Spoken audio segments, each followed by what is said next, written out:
សួស្តីខេត្តរតនគិរីថ្ងៃទី24ខែ12 2025ថ្ងៃនេះខ្ញុំបានមករតនគិរីដោយមានកិច្ចការផ្ទាល់ខ្លួនហើយក៏ព្រមឡើងក៏នាំគ្នាចេញមកហាត់ប្រាណចេញមកហាត់ប្រាណនៅតាមដងផ្លូវផ្សេងៗក្នុងខេត្តរតនគិរីក្នុងខេត្តរតនគិរីនេះគឺប្រជាជនយើងបានរស់នៅយ៉ាងស្ងប់ស្ងាត់សុខសប្បាយណាទាំងផ្លូវកាយផ្លូវចិត្តអូស្អាតណាស់នេះ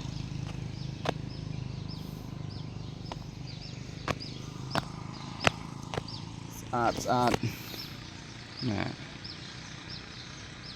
សួស្តីប្រពៃណីជាតិខ្មែរហើយឆ្លងទ្វារក្រុងឆ្លងទ្វារចេញចូលតាមមកក្រុង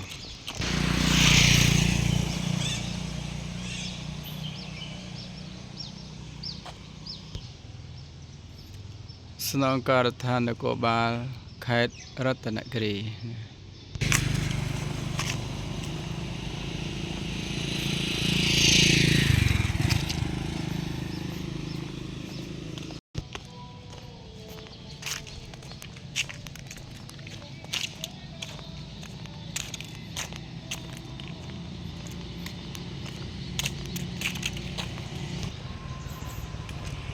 ក្នុងរូបភាពដែលខ្ញុំថតនោះគឺខេត្តរតនគិរីណាបងប្អូនណាមិនដឹងអីនេះមន្ទីរអប់រំយុវជននិងកីឡាខេត្តរតនគិរីឃើញទេ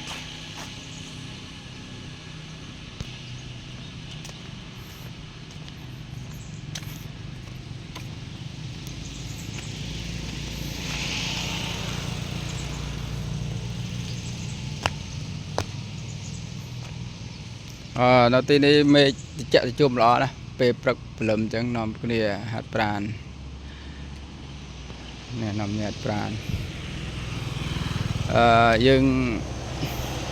ទោះបីជានៅទីនេះសុខសប្បាយយ៉ាងណាតែតាមការសាកសួររបស់ខ្ញុំជាមួយនឹងប្រជាជននៅរតនគិរីនេះ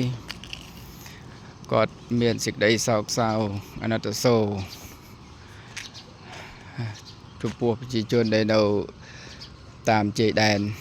ដូចជាព្រះវិហារដ៏មានជ័យទីមានជ័យ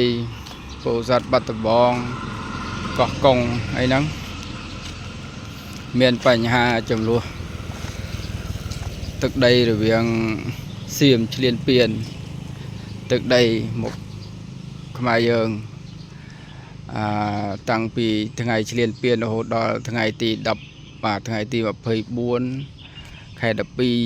2025នេះអស់ចិត្តកន្លះខែហើយបាទគេកន្លះខែហើយនៅតែមិនឈប់ហើយថ្ងៃទីម្សិលមិញនេះគឺបានលើដំណឹងថា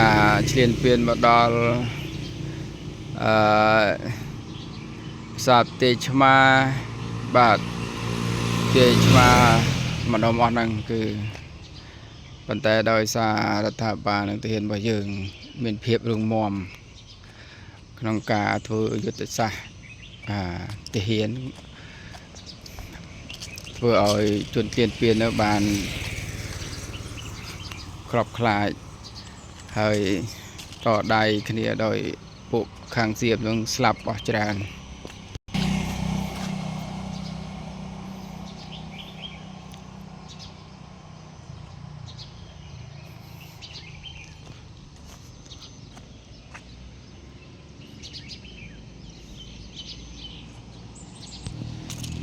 យើងធ្វើដំណើរពីនេះពីកន្លែងសណ្ឋាគារ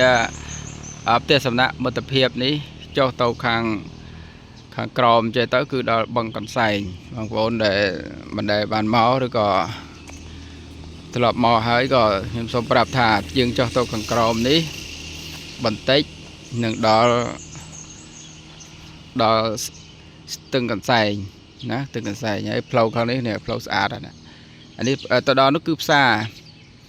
ផ្សារនៅរតនគិរីគេហៅផ្សារបានលុងបាទខាងនោះគឺផ្សារបានលុងអញ្ចឹងកន្លែងនេះគឺស្ងប់ស្ងាត់ដែរបងប្អូនឃើញទេពេលព្រឹកចឹងជាជនយើងស្ងប់ស្ងាត់បន្តិចទៀតចេញមកអ៊ូអហើយអញ្ចឹងយើងដើរទៅខាងនេះបន្តិចទៅដល់បឹងកន្សែងបាទបឹងកន្សែងឥឡូវគេអភិវឌ្ឍស្អាតហើយបងស្អាតជុំវិញនឹងចាក់ខឿនដាក់ភ្លើង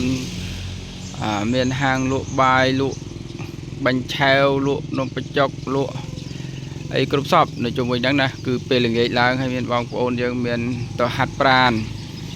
នាំអ្នកហាត់ប្រាណកន្លែងនេះមានតម្រៃមួយណាគេធ្វើជាតម្រៃរូបសម្លាកហើយចុះកក្រមបន្តិចទៅមានតម្រៃដូចជាក្នុងរឿងនិទានដើរស៊ីស្មៅតាមមាត់បឹងហ្នឹងណាបាទតាមមាត់បឹងហ្នឹងឯងយ៉ាងស្អាតណាស់ពេលល្ងាចហ្នឹងមកដូចថាមានអារម្មណ៍ស្រស់ស្រាយនៅទីនេះ